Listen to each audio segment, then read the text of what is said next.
Hello everyone. ये हमारी एक अनदर क्लास है UGC net journalism and mass communication series की।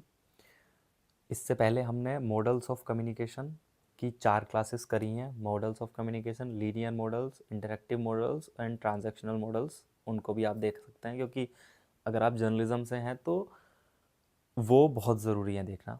उससे पहले हमने history of journalism in India, introduction to mass communication and journalism, ये सारी क्लासेस ऑलरेडी अपलोड कर दी हैं, तो उनको भी जाके आप देख सकते हैं। आज जो क्लास है ये बहुत बहुत ज़्यादा इम्पोर्टेंट है, क्योंकि जर्नलिज्म इन्हीं टॉपिक्स से बना है। यानी कहने का मतलब ये कि जर्नलिज्म जो पूरा इवोल्व हुआ है, पूरे ग्लोब का जर्नलिज्म, वो कुछ थ्योरीज से इवोल्व हुआ है, कुछ सिद्धांतों से इवोल्व हुआ है, जिनकी शुरुआत होती है नॉर्मेटिव थ्योरीज से। तो आज का जो हमारा टॉपिक है वो है नॉर्मेटिव थ्योरीज ऑफ कम्युनिकेशन, जिसमें 4 थ्योरीज होती हैं। अभी हम एक एक करके जिक्र करेंगे, और ये इंट्रोडक्टरी क्लास है। इसके बाद हम एक एक थ्योरी की इंडिविजुअल क्लास करेंगे, ताकि बिल्कुल इन डेप्थ समझ में आ जाए। क्योंकि आपको भी पता है, अगर आप जर्नलिज्म से नेट कर रहे हो तो, कि कितनी ज़्यादा थ्योरीज हैं हमारे सिलेबस में। कम से कम 100, 150, 200 थ्योरीज हैं जर्नलिज्म की, और वो कितनी इन डेप्थ होती हैं, कितनी बड़ी होती हैं, और कितना ज़्यादा एनटीए अप्रोच करता है उन थ्योरीज के ऊपर। आज की क्लास में इंट्रोडक्शन टू नॉर्मेटिव थ्योरीज हम पढ़ेंगे। पहले नॉर्मेटिव थ्योरीज का कॉन्सेप्ट समझ लेते हैं, हल्का सा, बिल्कुल हल्का सा। नॉर्मेटिव थ्योरीज को समझने के लिए आपको एक चीज समझनी पड़ेगी कि जैसे मान लीजिए, अगर हम लोकली लैंग्वेज में बोले कि एक है ए, ये मेरा घर है। एक है बी, ये किसी और का घर है। और एक है सी, ये किसी और का घर है। ये हूँ मी, ये है एक्स करेक्टर का घर, और ये है वाई करेक्टर का घर। ये मेरा घर है, ठीक है। अब मैं अपने घर में डिक्टेटर हूँ, डिक्टेटर, ठीक है। इस घर में प्राइम मिनिस्टर है, यानी यहाँ डेमोक्रेसी है। अगर प्राइम मिनिस्टर है तो मान लेते हैं, वैसे ज़रूरी नहीं है, प्राइम मिनिस्टर भी डिक्टेटर हो सकता है। और इस घर में राजा है, किंग है, तो यहाँ पे है मोनार्की, मोनार्की। यहाँ है डेमोक्रेसी, ठीक है। अब ए, बी और सी 3 घर हैं। एक घर में डिक्टेटरशिप है, मेरे वाले में। एक घर में प्राइम मिनिस्टर है, यानी डेमोक्रेसी है। और दूसरे घर में किंग है, यानी मोनार्की है। क्लियर है? अब समझने वाली बात यह कि इस घर का एनवायरमेंट, बी घर का एनवायरमेंट और सी घर का एनवायरमेंट, तीनों के घर का अंदरूनी एनवायरमेंट चेंज होगा, क्योंकि तीनों में अलग अलग तरीके की व्यवस्थाएं हैं। सामाजिक व्यवस्था भी कह सकते हैं, या शासन करने की व्यवस्था अलग अलग है। क्लियर है? ए वाले घर में एक आदमी की चलेगी, जो डिक्टेटर है। बी वाले घर में देश की चलेगी, जनता की, क्योंकि जनता ने चुन के एक प्रधानमंत्री को बनाया। सी वाले घर में जनता ने अपना राजा स्वीकार किया हुआ है, यानी शांतिपूर्ण तरीके से वो वाला घर चल रहा होगा, ऐसा मान लेते हैं। क्योंकि मोनार्की में ऐसा ही होता है, राजा का बेटा राजा बनता है और शांति के साथ देश चल रहा होता है। तीनों घरों के अंदर का एनवायरनमेंट डिफरेंट है। इसको दूसरी भाषा में ऐसा भी कह सकते हैं कि अगर उन तीनों घरों के अंदर बातचीत हो रही है, तो जो बातचीत करने का माहौल है वो बिल्कुल डिफरेंट होगा। जैसे फॉर एग्जांपल, घर बी में प्राइम मिनिस्टर है, यानी डेमोक्रेसी है, तो वहां प्रधानमंत्री पे हमला कर दो बातों से, सवाल जवाब पूछना, एलिगेशन लगाना, सबूत मांगना, या जनता के सामने जाके अपनी पार्टी बना देना, प्रधानमंत्री के अगेंस्ट में इलेक्शन में खड़े हो जाना, कुछ भी करना फंडामेंटल राइट होता है। कॉन्स्टिट्यूशन है, देश रिपब्लिक है, इंडिपेंडेंट है, डेमोक्रेसी है, कुछ भी हो सकता है। सबके पास अपनी पर्सनल इंडिपेंडेंस है। जो घर मोनार्की में है, सी घर है, वहां पे राजा सारे फैसले लेगा, जनता को स्वीकार करने पड़ेंगे, लेकिन अगर जनता अगेंस्ट है तो राजा बदल भी सकता है, क्योंकि राजा के हाथ में सत्ता है और वो चाहता है कि मेरे देश की जनता सुरक्षित रहे और खुशहाल रहे। यानी कम्युनिकेशन वहां पे जनता वाला भी मैटर करता है। क्लियर? तो जनता अगर चाहती है कि राजा ये करे तो राजा वो अगर उसे अच्छा लगेगा तो कर सकता है, यानी वहां भी शांति ही है बेसिकली मोनार्की में, जब तक कि राजा ठीक है। अगर राजा खराब है तो कई मोनार्की उखड़ी भी है ना। लेकिन जो घर ए है, यहां कोई चांस नहीं है कि जनता का कोई भी आदमी बोले या परिवार का कोई आदमी बोले, क्योंकि डिक्टेटरशिप का शासन है, एक ही इंसान बोल सकता है, जो करेगा होल एंड सोल वही है। यही है डिक्टेटरशिप, इसी को कहते हैं। यहीं से जन्म हुआ है नॉर्मेटिव थ्योरीज का। नॉर्मेटिव थ्योरीज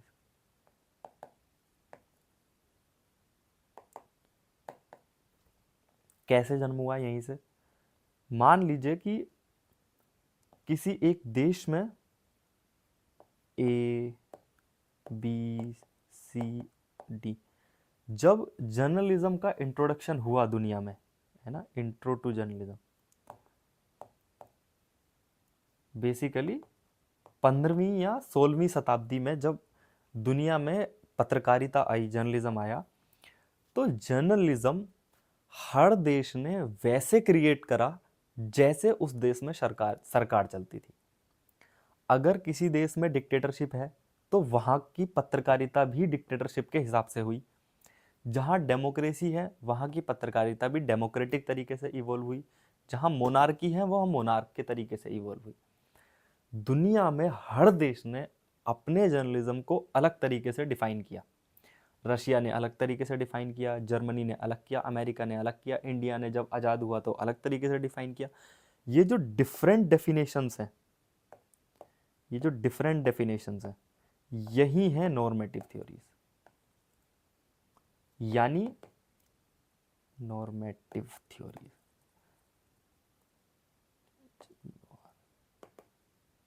यानी किस देश का मीडिया किस तरह से प्रैक्टिस करेगा, हाउ, ये डेफिनेशन देती हैं नॉर्मेटिव थ्योरीज।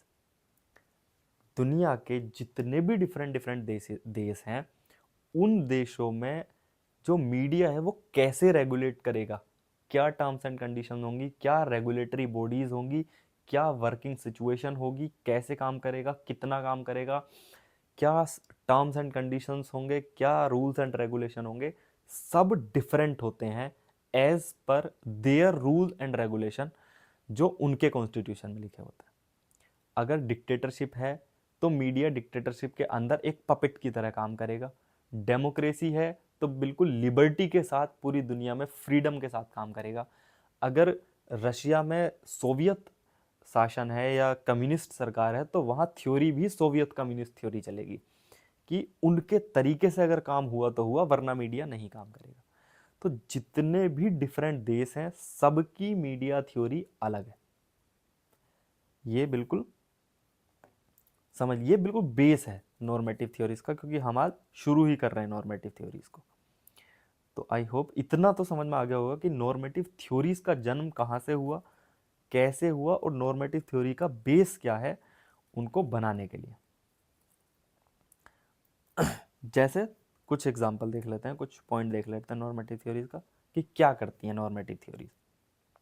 इन नामों को अभी के लिए भूल जाइए, क्योंकि बहुत सारे नाम हैं जो थ्योरीज से जुड़े हुए हैं, तो सिर्फ इतने से पे फोकस करके काम नहीं चलेगा। तो ये सिर्फ रेफरेंस पर्पस के लिए मैंने लिखे थे। फर्स्ट इज मीडिया कैसे रेगुलेट होगा, उसको देखती है नॉर्मेटिव थ्योरी।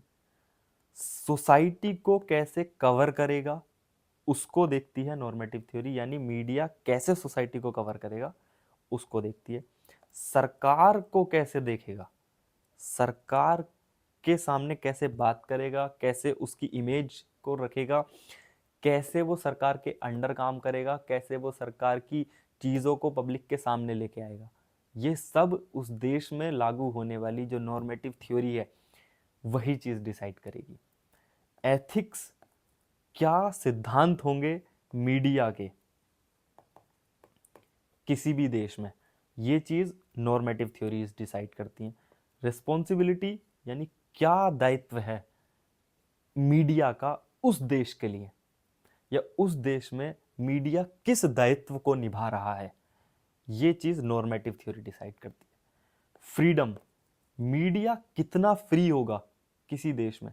जैसे इंडिया में मीडिया की फ्रीडम अलग है, अमेरिका में अलग है, इटली में अलग है, जर्मनी में अलग है, अरेबियन कंट्रीज में अलग है, कोरिया में, नॉर्थ कोरिया में अलग है, भूटान जैसे देश में जहाँ मोनार्की है वहाँ अलग है, थाईलैंड में बिल्कुल अलग है।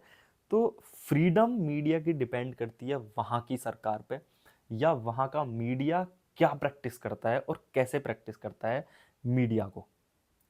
क्लियर? तो फ्रीडम भी नॉर्मेटिव थ्योरी के अंडर आती है। और कंट्रोल, कौन कंट्रोल करेगा, कैसे कंट्रोल करेगा और कितनी कंट्रोलेबल है वहाँ का मीडिया, ये सब नॉर्मेटिव थ्योरीज कवर करती है। जैसे मैं बोलूँ कि दो तरीके की नॉर्मेटिव थ्योरी है, एक ए एक बी। ए वाली बोलती है मीडिया आज़ाद होगा, बी वाली बोलती है मीडिया आज़ाद नहीं होगा, राष्ट्रपति के अंदर काम करेगा।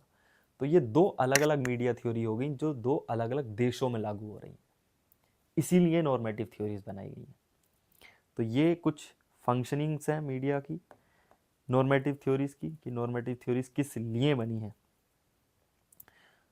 शुरू करते हैं। Normative theory describe how media should operate in society, समाज में किस तरीके से मीडिया ऑपरेशन करेगा अपना, कैसे काम करेगा, ये चीज़ डिसाइड करती हैं।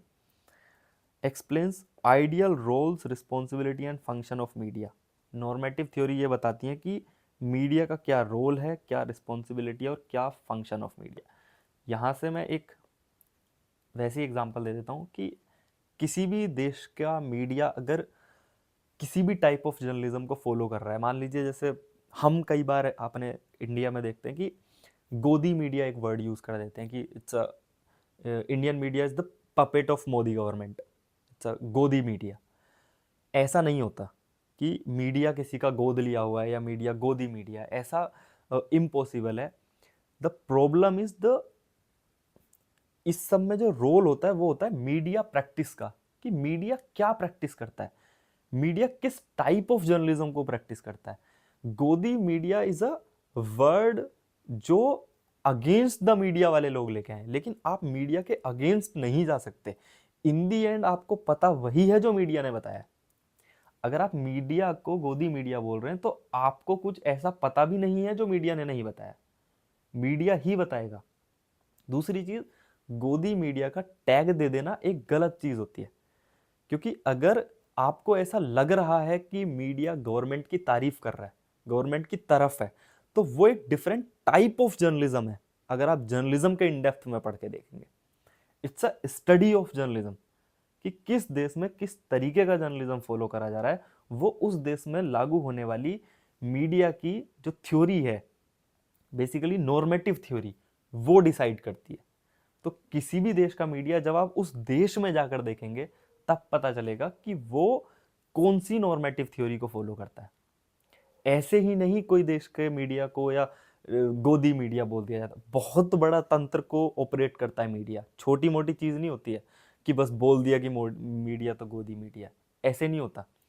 बहुत बड़ी स्टडी, बहुत बड़ा इंफ्रास्ट्रक्चर, बहुत देश की इकोनॉमी को मैनिपुलेट कर सकता है मीडिया, देश के इंफ्रास्ट्रक्चर को, देश के सिस्टम को मैनिपुलेट कर सकता है मीडिया। तो मीडिया पावरफुल एक ऑब्जेक्ट होता है, ऐसे ही नहीं गोदी मीडिया बोल सकते उसको। तो अगर मीडिया ऐसा लग भी रहा है, जैसे इंडियन मीडिया कई बार ऐसा दिखाई देता है हमको कि बीजेपी गवर्नमेंट की तरफ उसका रुख थोड़ा ढीला है, थोड़ा फ्लेक्सिबल है वो थोड़ा। Basically it's a type of journalism, and the type of journalism that is practised in India is advocacy journalism. बहुत हजारों तरीके के जर्नलिज्म फॉलो होते हैं दुनिया में, इंडिया में एडवोकेसी जर्नलिज्म फॉलो हो रहा है अब, पहले भी होता था, कांग्रेस के ज़माने में या किसी और गवर्नमेंट के ज़माने में भी किसी ना किसी टाइप का मीडिया प्रैक्टिस फॉलो होती होगी। जैसे 1991 से पहले, लिबरलाइजेशन या प्राइवेटाइजेशन आने से पहले भी इंडिया में पूरे मीडिया को कांग्रेस की गवर्नमेंट ही ऑपरेट करती थी। जो भी कुछ होता था सरकारी चैनलों पे ही होता था, जो दिखाया जाएगा, जो सुनाया जाएगा, जो पब्लिक के सामने लाया जाएगा, वो सरकारी चैनल पे ही होगा, under the surveillance of government. तो उसको गोदी मीडिया नहीं बोल सकते, दैट वाज पब्लिक मीडिया, एक पब्लिक ब्रॉडकास्टिंग है वो, पब्लिक जर्नलिज्म है वो, यानी सरकार के द्वारा कराया जाने वाला जर्नलिज्म, क्योंकि उस टाइम तक हमारे देश में प्राइवेटाइजेशन नहीं था, लिबरलाइजेशन के बाद हमारे देश में प्राइवेट चैनल्स आए। तो उस मीडिया को भी क्या बोलेंगे, गोदी मीडिया? नहीं, वो एक मीडिया की प्रैक्टिस है जो हर देश में हर तरीके से अलग अलग होती है। अभी जो हो रहा है that is advocacy media, advocacy journalism. तो अगर जर्नलिज्म को पढ़ेंगे इन डेप्थ में जाके, तब पता चलेगा कि किसी भी मीडिया इंफ्रास्ट्रक्चर को ऐसा बोल देना गलत होता है। मीडिया अपने आप में एक बहुत बड़ा तंत्र होता है।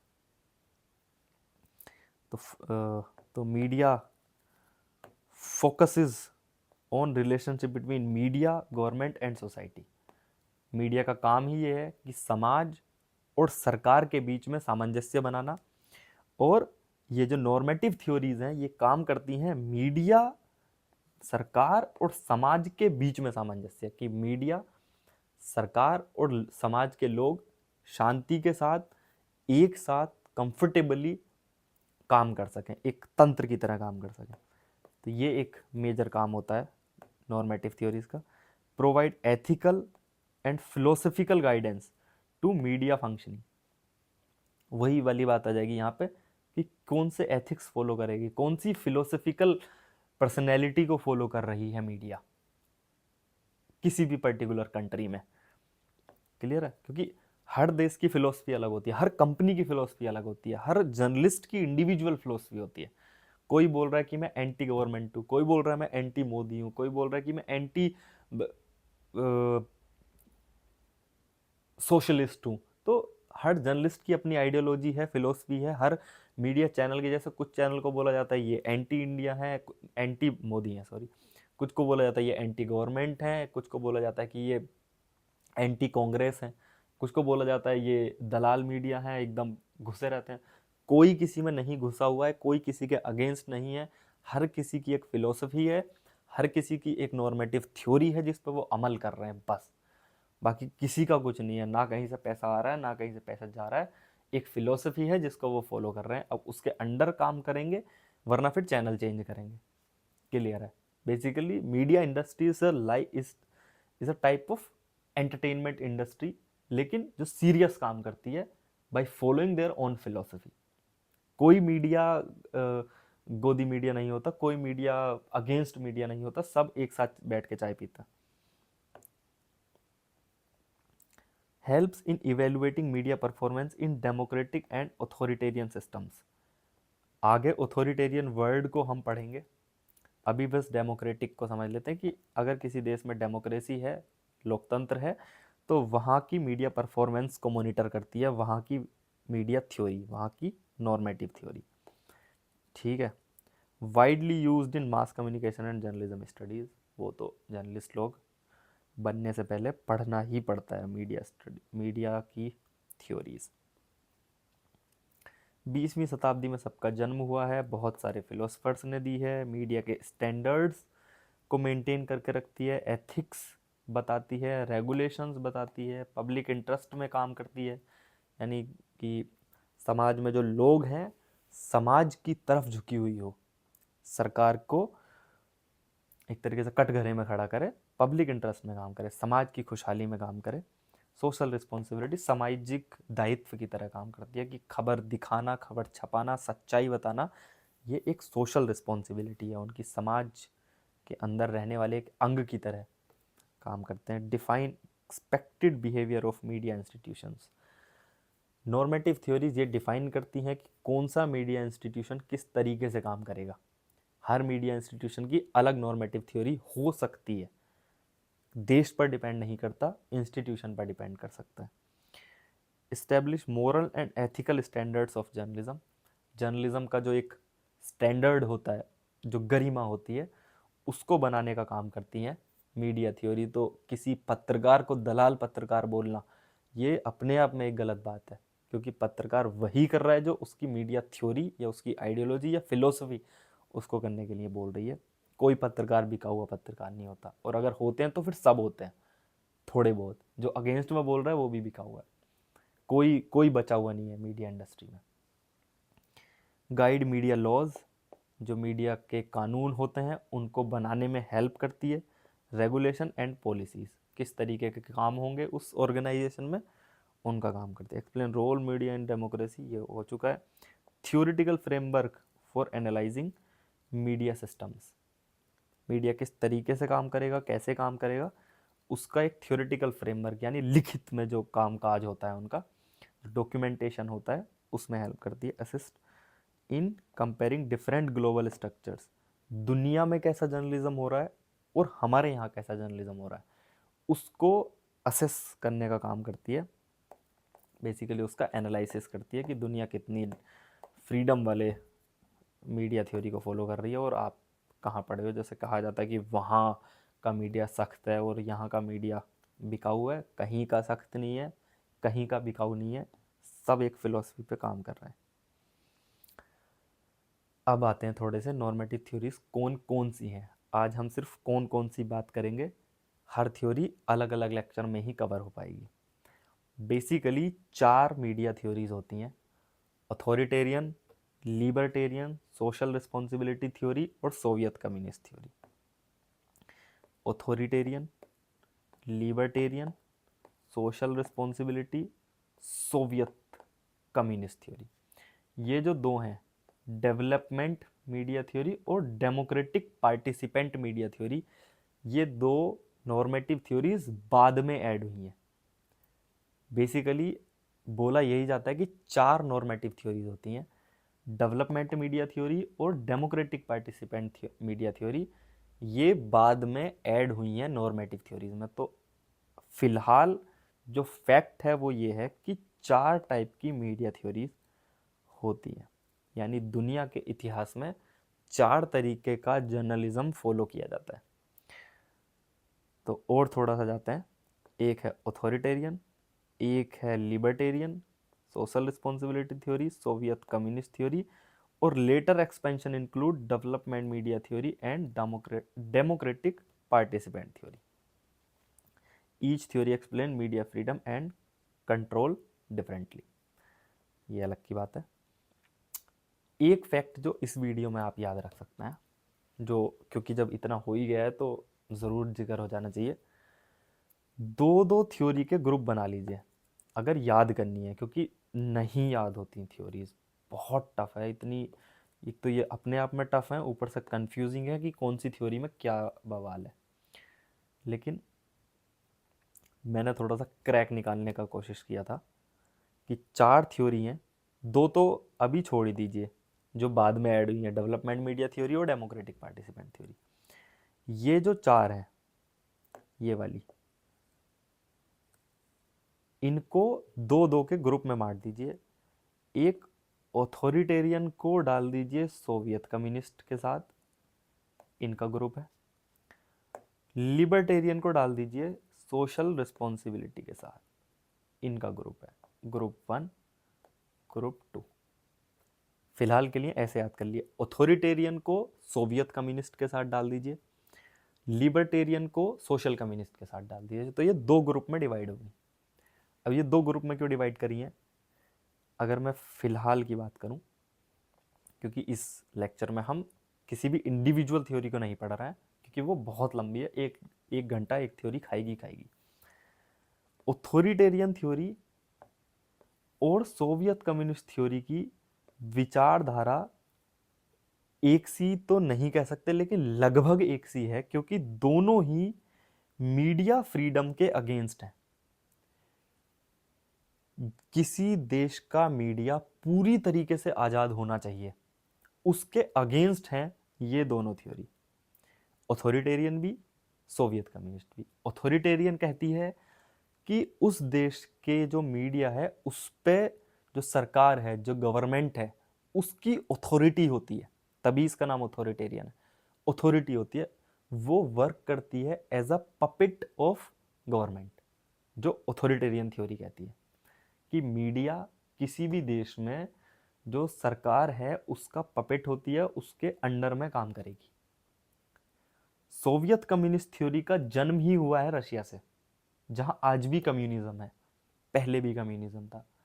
यानी वहां आज भी यही थ्योरी चलती है, पहले भी यही थ्योरी चलती है कि मीडिया को पूरी तरीके से फ्रीडम नहीं देना चाहिए, और वो जो बैठा हुआ नुमाइंदा है, प्रेसिडेंट है, उसके अंडर में ही काम करेगी। जो वो बोलेगा वही होगा। इंडिविजुअल इंसान, एक ही, सरकार भी नहीं, एक इंसान, जो डिक्टेटर है, जो राष्ट्रपति है, जो भी है वहां पे। तो ये दोनों थ्योरी लिबर्टी ऑफ प्रेस को डिनाई करती हैं। तो इसको डिनाई वाली कैटेगरी में डाल दो। डिनाई, लिबर्टी या फ्रीडम, फ्रीडम को डिनाई करती हैं ये दोनों। इसके उलट जो लिबर्टेरियन थ्योरी है, लिबर्टेरियन और सोशल रिस्पॉन्सिबिलिटी, ये दोनों एडवोकेसी करती हैं, advocacy of freedom of media. यानी ये जो दो थ्योरी हैं, लिबर्टेरियन और सोशल रिस्पॉन्सिबिलिटी थ्योरी, ये दोनों थ्योरी कहती हैं कि मीडिया तो आज़ाद होना चाहिए, उनको बोलने की आज़ादी होनी चाहिए, उनको कवर करने की आज़ादी होनी चाहिए, उनको जनता के सामने जाने की आज़ादी होनी चाहिए, उनको सरकार से सवाल पूछने की आज़ादी होनी चाहिए, उनको सरकार और समाज के बीच में जो बातचीत है उसको बनाने की आज़ादी होनी चाहिए, जैसे काम करना है वैसे होना चाहिए। जैसे इंडिया को अगर हम मोटा माटी देखें, इन डेप्थ में ना जाके, तो इंडिया भी एक तरीके से लिबर्टेरियन और सोशल रिस्पॉन्सिबिलिटी थ्योरी के मिक्सचर को फॉलो करता है।